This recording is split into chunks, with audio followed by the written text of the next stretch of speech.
Hello, my little droogies. Today I want to look into any market manipulation by one Donald Trump with the connection of his dealings with the Iran war debacle. And so I started proceeding it this way. My first question goes as thus.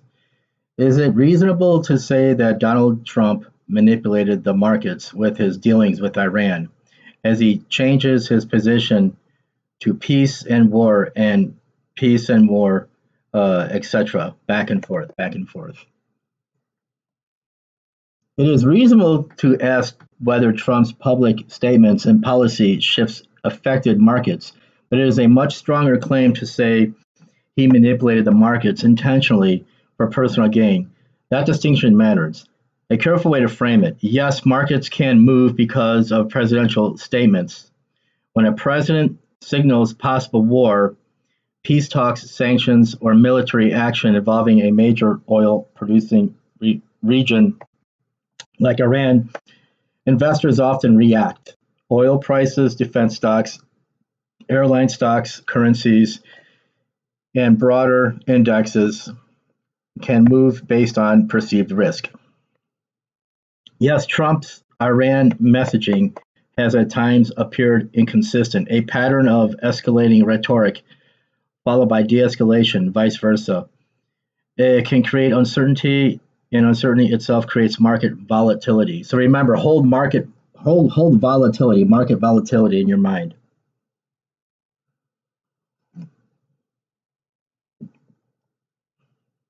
Then it goes on to say, but proving anything requires evidence of intent and benefit.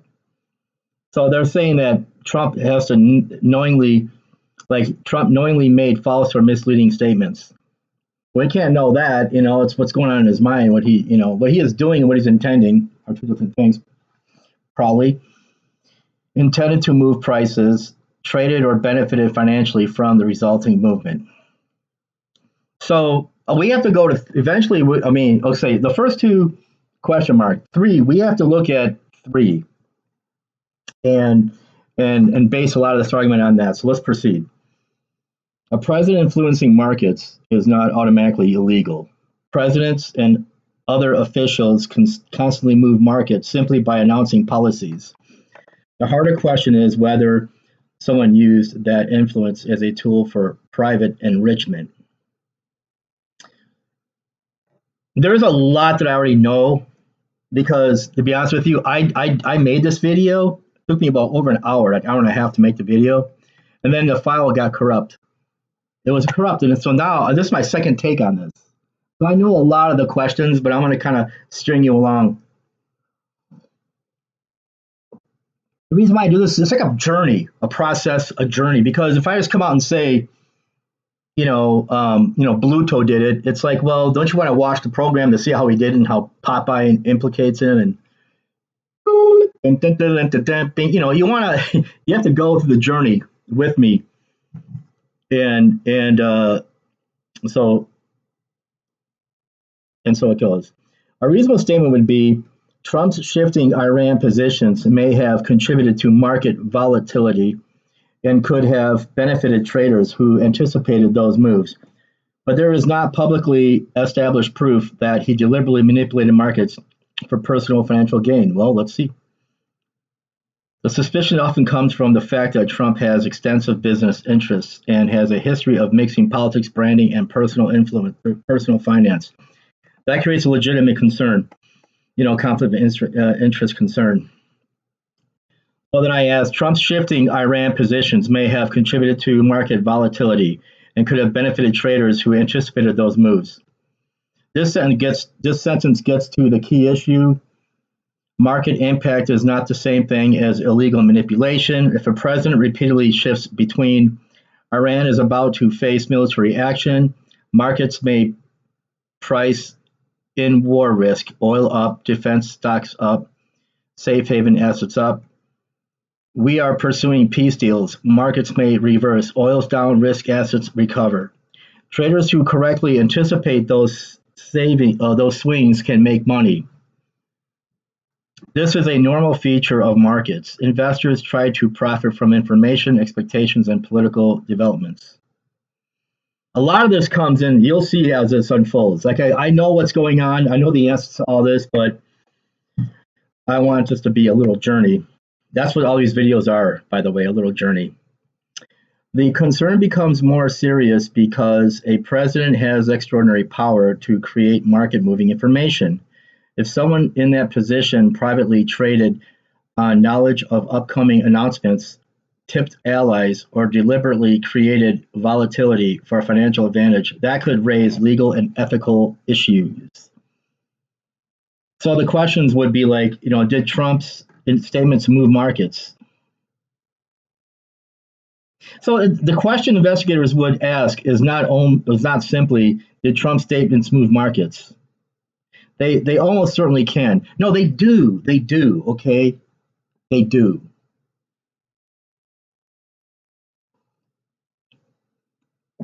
And they did. They did, and they do, and they will. The harder questions are: did he know the market would move? Well, come. We're talking about the art of the deal guy, the con man. He's been doing this since the '80s. He has nothing to do with the market at all since then till now. So since he does, he has to know that the markets will move. And that's probably one of the reasons why he wanted to be the president, is because he knows from experience by watching TV and seeing the president and looking at what they say and looking at the market. Wow, if I can get in that White House, I can do this. I can benefit certain people that will back me up and benefit me. So this could be like where, hey, does Donald Trump make any money from him going like in and out, in and out, in and out with Iran? Some of you Trump supporters like this, right? Ooh, yeah. Yeah. And so he it's obvious, like, so let's continue. Now, did he know that the market would move? So, and so he now he's president because of experience.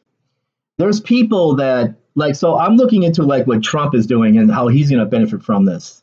But the broader question would be like, look at all the people that have benefited, like the companies that have benefited, and see how they connect to him. And the way it would be is if they're an ally, all right. And there is obviously evidence for that, and we will get into that. Did he know the markets would move? Did he or people close to him position themselves financially beforehand? Was the policy shift genuine, or was it being used as a financial lever? It's the latter. Okay, without evidence of those last steps, the strongest defensible claim is Trump's Iran-related rhetoric and policy changes may have created opportunities for traders who anticipated the moves, which it did, and his position gave him unusual ability to influence market expectations. Whether that amounted to international manipulation would require evidence of intent. Okay, so what was the market impact that you talk of? Like, so it mentions something. I'm saying, well, since you mentioned it, why don't you tell me about that impact that you talk of? The market impact depends on which Iran-related episodes you mean, but the general pattern has been oil prices, usually the biggest effect. Iran is a major oil producer, and the Persian Gulf is a crucial oil shipping route. When Trump's statements increased the perceived chances of conflict, oil prices rose. Okay, that's all you have to know. And so when he signaled negotiations, ceasefires, or de-escalation, oil prices, often eased as the risk premium fell. Even a war can move oil markets because traders are pricing the possibility of future disruption, not just current supply. See? Okay, stock markets, when Iran tensions escalated, investors often moved toward safer assets. Riskier stocks could fall temporarily. Defense-related companies could benefit from expectations of higher military spending.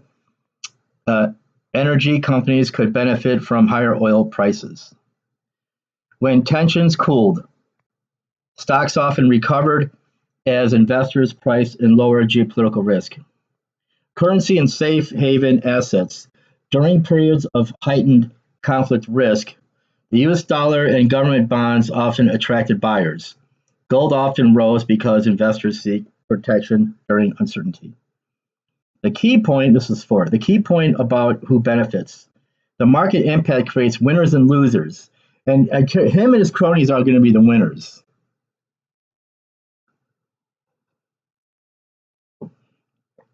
A trader who correctly predicted Trump will escalate, oil rises, could profit. A trader who predicted Trump will announce talks, oil falls, could also profit. You have to know when to hold them, when to fold them. At the existence, but the existence of profitable trades does not by itself show manipulation. The important missing evidence would be whether Trump, his family, associates, or specific connected traders position themselves financially before the moves using non-public information. Again, let's just move on. The strongest conclusion is Trump's Iran-related announcements had the power to move markets, which they did, especially oil and risk assets. That created opportunities for people who anticipated his moves, but proving that the moves were intentionally designed to create profits would require evidence beyond market reactions. So I said, I don't mean in general, I mean in specific. What market impact occurred with Trump's shifting position with Iran? You're asking for the specific market movements connected to Trump, Iran back and forth, in and out, not the general theory. The main measurable impacts were concentrated in oil, energy futures, and risk assets. Here are the clearest examples. The threat of escalation, oil jumped. So this is like June 2025, after Israel strikes on Iran, fears of a wider conflict involving U.S. Brent crude rose about 5% per barrel to around 74. $5. God, hey, I'm kind of tired because I already did this. I have to redo it in the hopes that this is going to record. And it is recording. Hope I can, access the file. So we're talking like $5 per barrel, and it bumps to $74 per barrel, reaching a 6-month high as traders worried about disruption near the Strait of Hormuz. The reason the Strait of Hormuz, okay, we know why, because the Strait of Hormuz is important, even if its cronies say it's not. Okay, 2, Trump signaled de-escalation, ceasefires, oil's dropped. So that's all we have to know. And so it dropped about 13% to around 95 per barrel after Trump announced the peace talks. 3, escalation again. That's the in and out thing. Oil rose and stocks weakened. When Trump later said a ceasefire was over and tensions were rising again, Brent crude rose about 6.3 to $78.80 a barrel. U.S. crude rose about 6.4% to $75 a barrel. Stocks declined as investors priced in renewed conflict risk. That's like CBS News. What this means in terms of your original question. So the measurement pattern was threats of war, oil up, risk assets pressured, talks of peace, oil down, risk assets recover, threats return, oil up again, goes up again. That is the type of market movement people are referring to when they say Trump's Iran positioning moves markets. That's congress.gov. It's congress.gov. So the unresolved question is not whether markets move. They did. So right there, I would almost say, so this is kind of like the scenario that I'm painting. Donald Trump holds stocks. He holds stocks in oil companies and weapons manufacturers. We're going to find out how both of these benefit bigly with how Trump's doing this with Iran. Ooh, some of you like that. You like it when I do that, huh? Some of you. How about if I do a drilling kind of, yeah, you like that. Yeah, you totally like that. Some of you that vote for this nonsense. So yeah, he's moving markets, and so you have companies that he invests in that benefit from this with Iran. So if he's holding stocks in these companies, that's what I'm mainly saying. Okay, anyways, so we're gonna go here. So they definitely did. The unresolved question is whether anyone close to Trump traded on advance knowledge of those moves. We're gonna look into this. Okay, let's just hold on that. We're gonna move on. All right, put it this way. Who benefits from these shifting positions that Donald Trump has been committing with Iran since the beginning of the war with Iran? So here it is. Oil and gas producers. Large oil producers, oil exporting countries, some energy traders and hedge funds, defense contractors. Okay, so the winners are defense contractors, defense sector investors, commodity traders, and hedge funds. They benefited from the volatility. So I'm not going to get into the details of that. So airlines, shipping, and consumers benefit from peace signals. Okay, let's move on.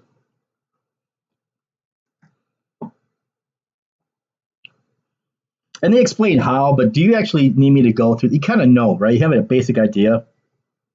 So right now, the take home is being the president gives you a lot of power when you open your mouth, especially in times of war. And that definitely moves and changes the market. And then the other thing is, if you have a diversified portfolio of said companies that benefit from said markets being moved and manipulated, start with the same letter, M, manipulated, moving the markets to make money. You're going to want to invest in those companies that will benefit in something like that.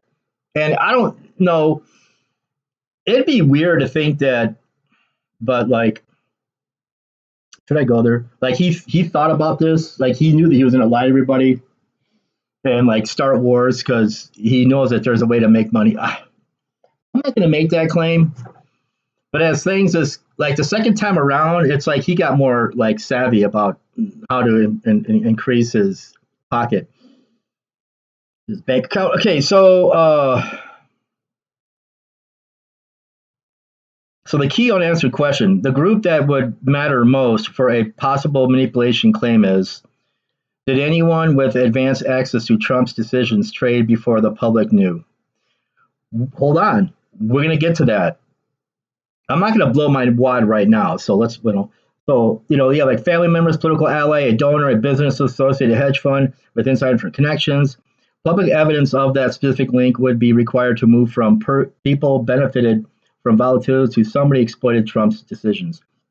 Okay, so the measurable answer is oil companies, defense companies, and traders benefited from escalation. Airlines and broader markets benefited from de-escalation. The volatility itself created winners and losers. Yeah, they're the winners. But the public evidence does not establish that Trump personally directed the shifts to create profits. Give me the names of the companies. Okay, this is where we see what he invests in that did benefit from all this. So give me the names of companies who benefited from this. So it has a lot of blah, blah, blah. So I'm just going to give you the names.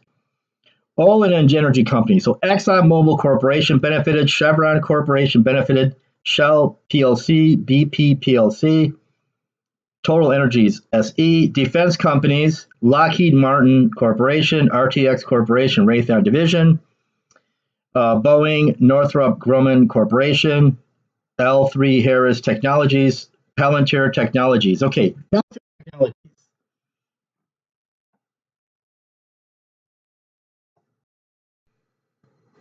So two names come to mind. Like, so you have this one guy, Alex Tharp, the co-guy, behind Palantir that everyone knows is Peter Thiel. The president, I don't want to look up. I forgot his name. So we'll look at the Peter Thiel first. This guy is a total Trump supporter. So he's like an ally of Trump. The other guy, the Alex guy, he's supposed to be a progressive. But then later on, he completely supports the Trump regime. And so that's what I mean. So like, and their company is benefited from his dealings with Iran. So that's kind of like how indirectly it kind of goes to him. And that's the kind of thing we wanted to investigate.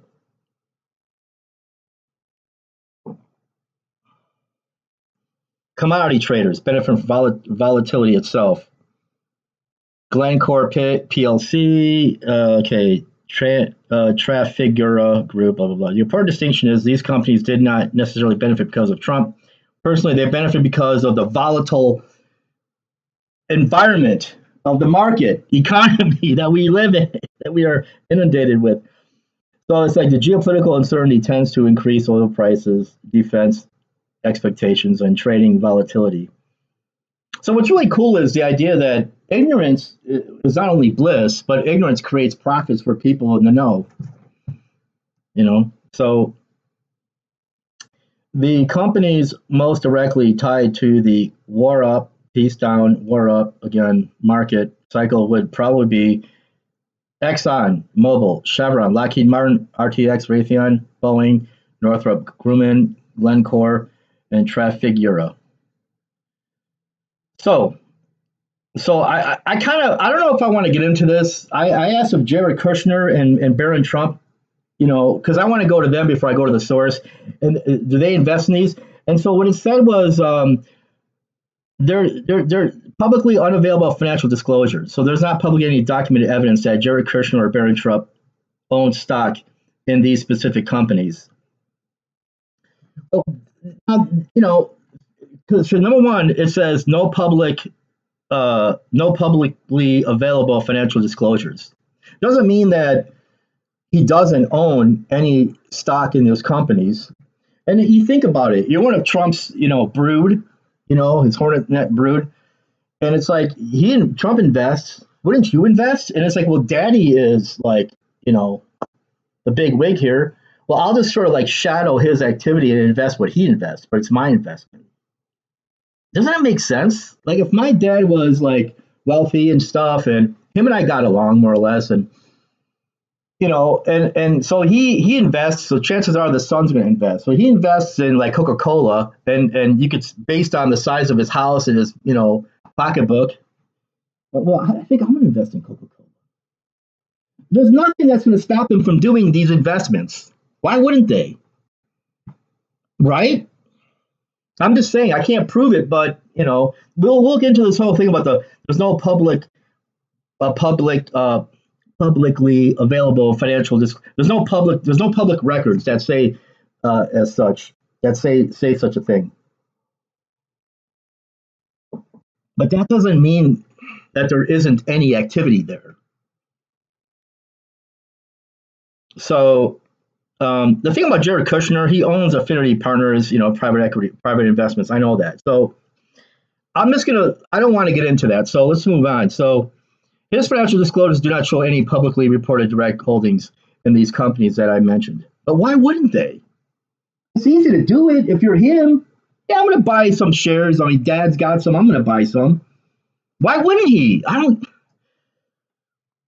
So, however, because many private investment funds hold bundles of assets, it is possible for someone to have indirect exposure through funds without owning individual shares. There it is. So, yes, that's one way that they would have it. So then they go to Barron Trump. Okay, so there's no public stock portfolio disclosure, but you're trying to say he has no. So just because there's no public stock portfolio disclosure doesn't mean that he does not have a stock portfolio.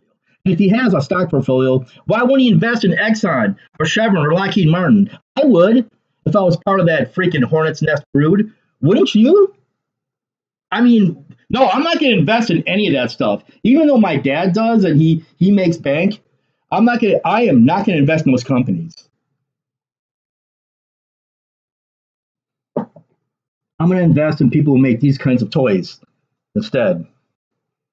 I mean, so that's that. So let's just move on.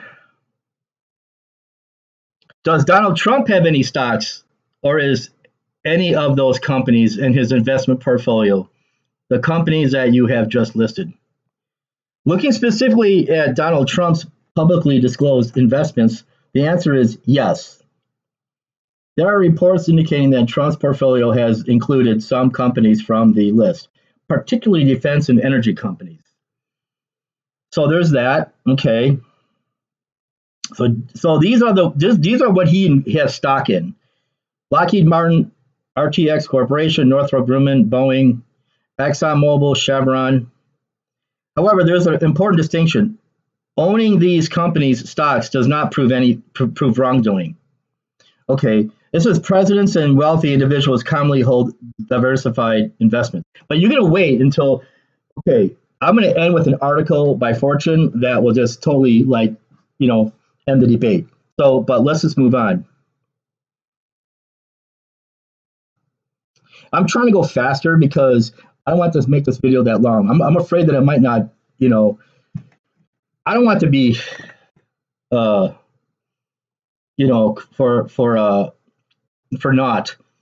You know, I've been having problems with this computer, so let's just hope. So to answer your direct question, yes, some of the companies that could benefit from Iran-related escalation have been reported in connection with Donald Trump's disclosed investments or transactions. That's enough for a bloke like me. I'm like, well, that settles it, you know. However,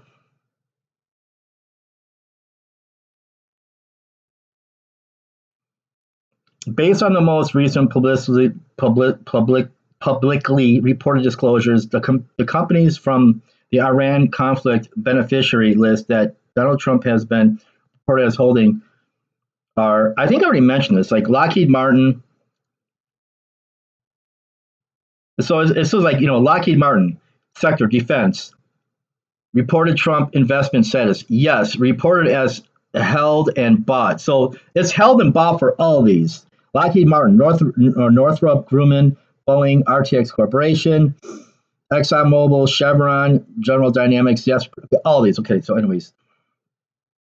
So there is an overlap between the companies that could benefit from Iran escalation and companies reported in Trump's disclosed portfolio includes at least Lockheed Martin, Northrop.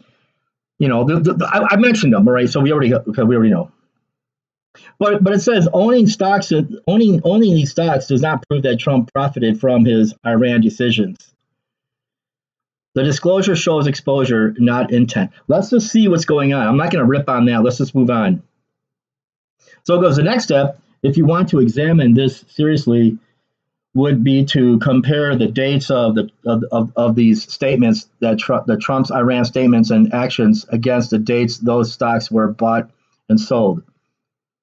So I go, okay, let's do that. So the overlap is Trump's foreign policy decisions involving Iran had the potential to affect oil prices, defense spending expectations, energy companies, defense contractors.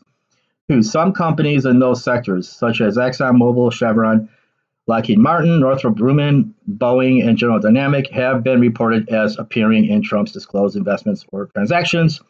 So the factual statement would be there is an overlap between companies that could financially benefit from Iran-related market volatility and companies that have been reported as being held or traded by Donald Trump.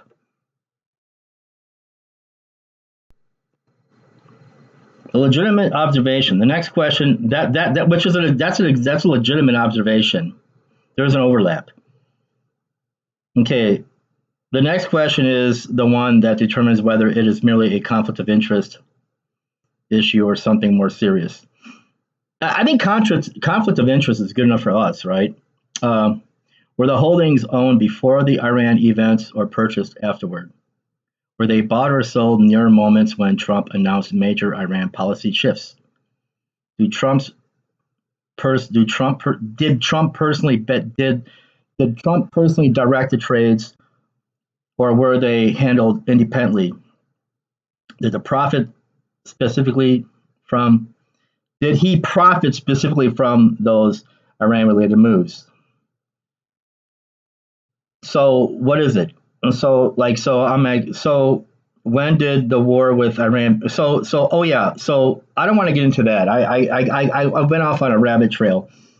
So the overlap alone doesn't prove manipulation, but it is exactly the type of overlap that ethic experts look at when evaluating whether official private financial interests could conflict with government decisions.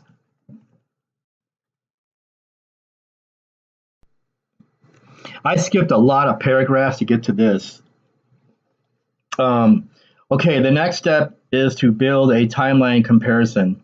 Trump's Iran actions, market movements, disclosed trades.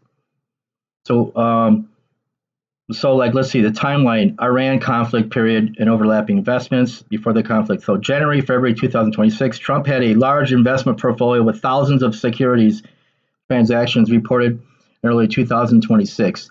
Reported holdings trades included companies connected to sectors affected by Iran: Lockheed Martin, Northrop Grumman, General Dynamics, Boeing, ExxonMobil, Chevron.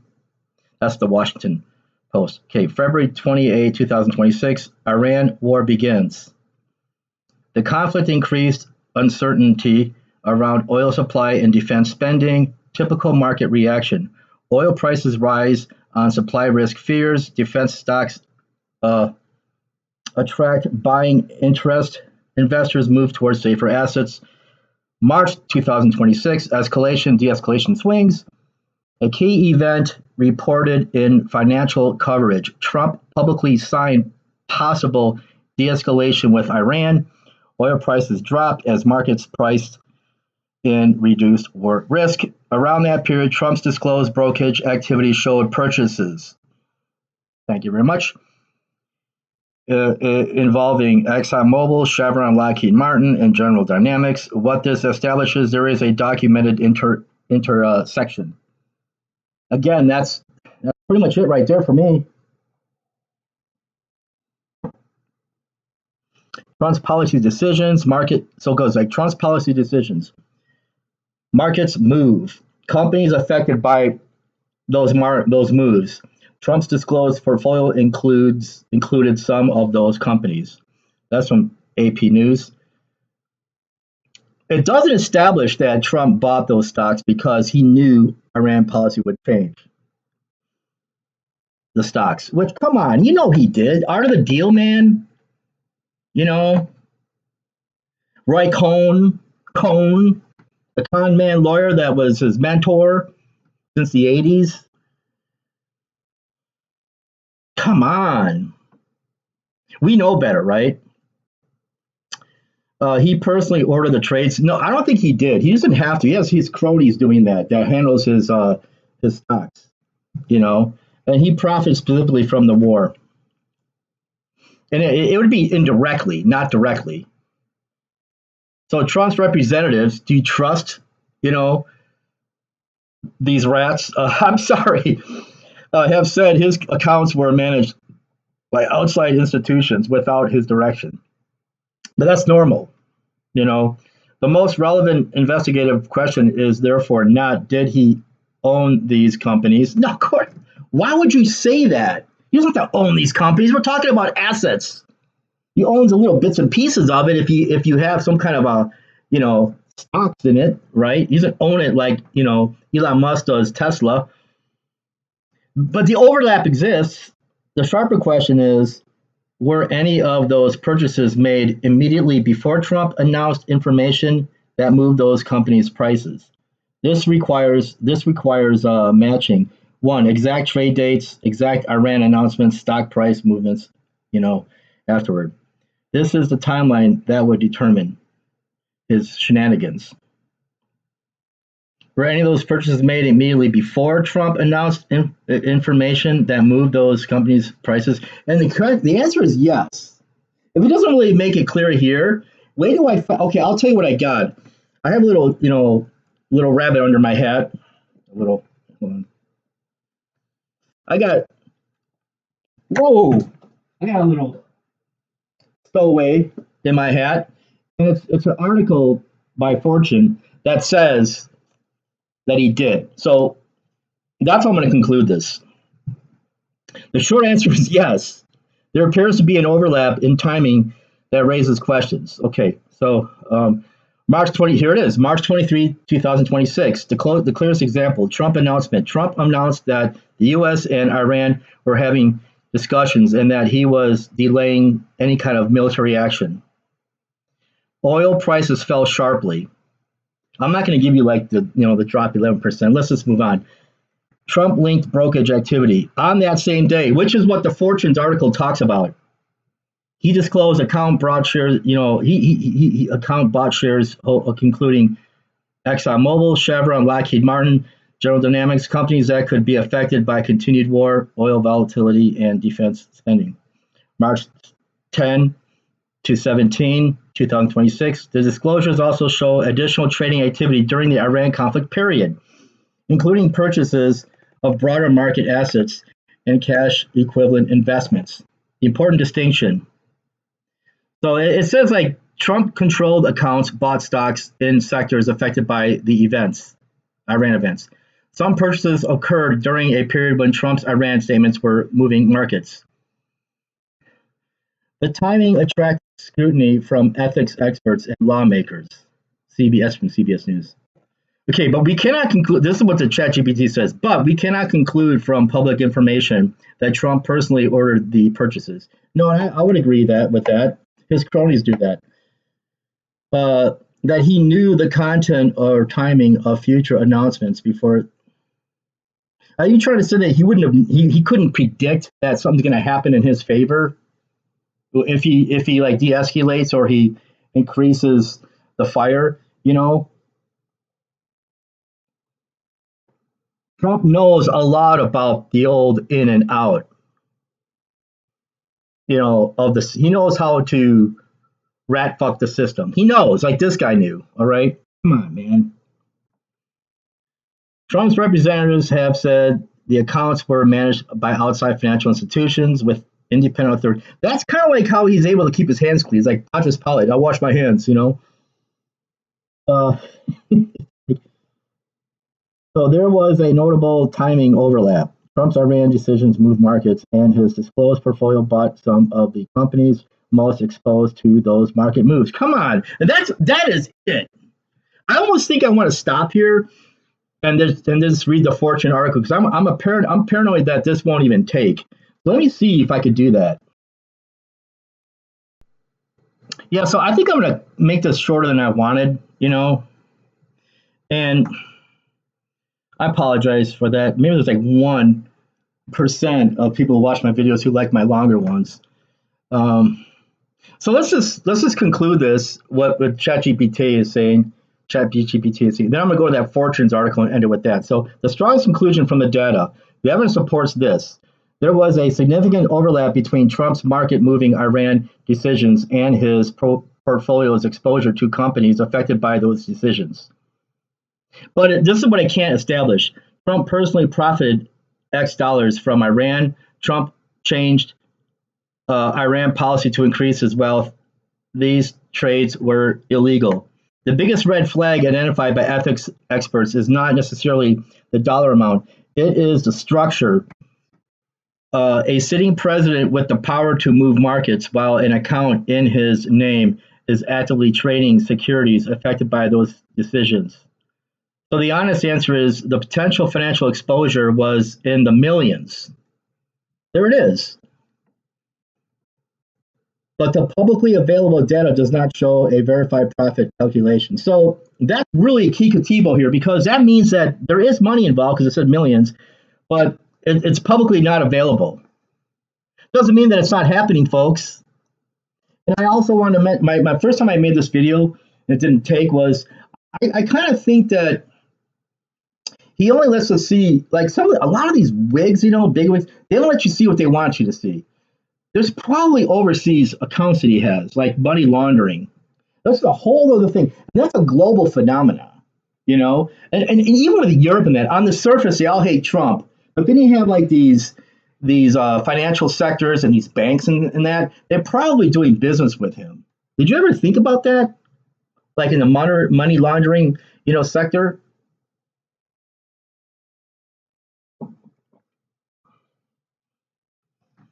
And money laundering is what helped build the British Empire, the imperialistic empire of like you look up trade and the illegalities of what they did to other countries and then the money they got from that. And they like stored away that money in secret accounts that are money laundered. And this is like a part of how you build empires. Historians have talked about this, So that's that. So now let me find that Fortune article. Oh man, before I go to that Fortune article, I almost forgot this little added caveat. You know what, Donald Trump, he runs like this thing called Truth API, and it's a paid data service connected to Trump's media and technology group. This is a company behind Truth Social, and it's a not it's a okay it was pitched to Wall Street firms and traders at prices as high as $100,000 a month, and it's for faster access to posts from influential Truth Social accounts, including President Trump's account. So, like, why would people be paying $100,000 a month unless if unless they expect to make money? Yeah. And it says the obvious answer is yes. The target customers are not ordinary users. They are financial firms that believe faster information can give them a trading advantage. So it's like, I mean, like first class information versus like information for the lower class. So it's like, in what form? It goes a lot faster. And how is that even legal? Especially if this guy's the fucking president. So people are paying up to 100,000. They would pay 100 up to 100. They would want to pay over $100,000 to this thing. Why? Because it's going to give them information, you know, before you're going to get it for investing in stocks. That's what. Okay, so let's go find that article. Here's the article, and it's from Fortune. So let's read it. While Trump insisted the Iran war would end soon, an account in his name was buying millions in oil, defense, and gold. On the morning of Monday, March 23, President Trump pulled his first taco of the Iran war. Trump always chickens out. Fat chicken that he is. Fucking cock. After 4 weeks of fighting with oil prices already up 55%, Trump had given Iran an ultimatum on Friday: make a deal within 48 hours, or the U.S. would strike its power plants and energy infrastructure. But on Monday morning, Trump reversed the course. In an all caps Truth Social post, man, any president on any social media using all caps all the time should be suspect, because you don't want that fucking idiot next to the button, it's like, what the hell, Okay, he announced that. I mean, hold on a second here, I'm getting a fucking pop-up.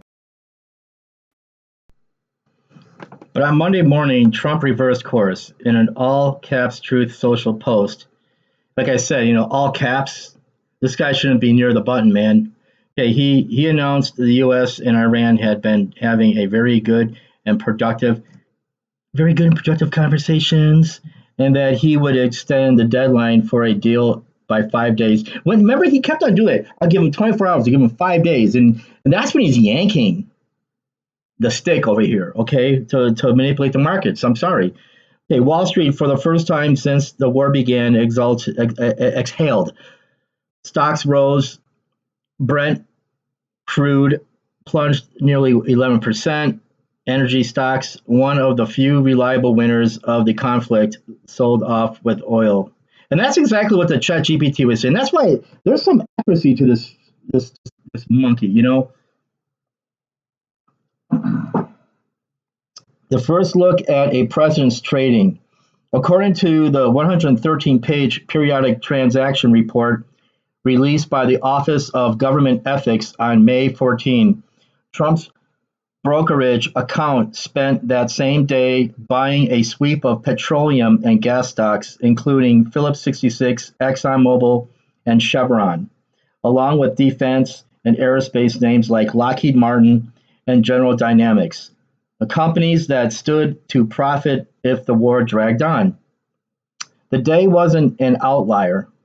The filing which covers January through March, shows a consistent posture through the Iran conflict. As Trump prosecuted the war and told Americans it would end soon, the account in his name was hedging it, buying gold, treasuries, and cash. A spokesperson for the Trump Organization, the family's privately held conglomerate, told Fortune the brokerage accounts are operated by third-party financial institutions that have sole and exclusive authority over all investment decisions. Trades, the spokesperson wrote in a statement, are executed through automated investment processes and systems administered by those institutions. Probably like algorithms and stuff, but still, it's still going to work in his favor. And neither Trump, his family, nor the Trump Organization plays any role in selecting, directing, or approving specified investments. But then why is he even having all these companies affected in his stocks anyways? He has some kind of a say in that. Oh, I didn't know that was there. David Engel, a White House spokesperson, told Fortune that Trump's assets are in a trust managed by his children. Again, so his children, that's why I say his children, they have stocks in these things too. And they made bank from this. Oh, come on, man. And that there are no conflicts of interest. It's how could that be in one sentence? And for it, asked about the apparent intention between that statement and the Trump Organization's claim that the third-party institutions have sole authority over the trades, Engel told Fortune to defer to Trump Org. There was nothing inherently illegal about a sitting president holding stocks. The criminal conflict. I'm so glad somebody mentioned the word criminal here. Conflict of interest law that binds nearly every other executive branch official exempts the president, and that should be the opposite. Because if you're the president, you have the biggest airtime, and your voice is the loudest. And if you have the loudest voice, that can affect the markets more, effectively. And you definitely are investing in the companies that are getting affected by said activity. And see how it's just so effed up like this. I mean, that's how I see it, But for more than half a century, presidents have voluntarily steered clear of the appearance of a conflict, using blind trust index funds, or in Jimmy Carter's case, liquidation. He actually axed his peanut farm, liquidating it, because he became a president. How did we come from that to what we have now? And remember when he was like falling apart? He was close to his, dying, and he's making these houses for like, low income people, housing, crises, he's falling apart while doing it, and meanwhile we have this ugly, fat fucking in the White House, and it's day and night how we have metastasized as a nation, and we sort of like crapped on Jimmy Carter. And we exalt this guy. Like, he gets away with everything. He gets away with everything, people. That's why I'm making these videos. I just can't stand it anymore, man. So in Carter's case, liquidation. So what's notable here isn't that Trump holds securities, but that the account in his name has been actively trading them. It's an unusual position for a president to be in. Richard Painter, a securities law professor at the University of Minnesota and former chief White House ethics counsel under George W. Bush, told Fortune, hey, well, we better go after University of Minnesota, cut its funding, Trump's new filing appears to offer the first public look in modern presidential history at an active public markets portfolio in a sitting president's name. The Office of Government Ethics report documents 3,642 individual trades made through the account the first 3 months of 2026. That's January, February, March, right? Between 220 million to 750 million in volume at a pace of roughly 60 trades per day. The filing doesn't always specify whether a given transaction is a stock, bond, or ETF. Okay. I've gone through every president, Painter said. I don't think we've had any president trade in the stock market. Trump's the first to trade in the stock market? A president, a sitting president. Since Lyndon Johnson pioneered the use of a presidential blind trust in 1963, every modern president has either placed their assets in a blind trust managed by independent trustees, held them in index funds and treasuries, or in Carter's case, liquidated all their assets, notoriously his peanut farm. Yeah, see, there it is. None have actively traded individual securities while in office until now. And that's pretty much it, you know. And so, thank you for, you know, for your attention in this manner.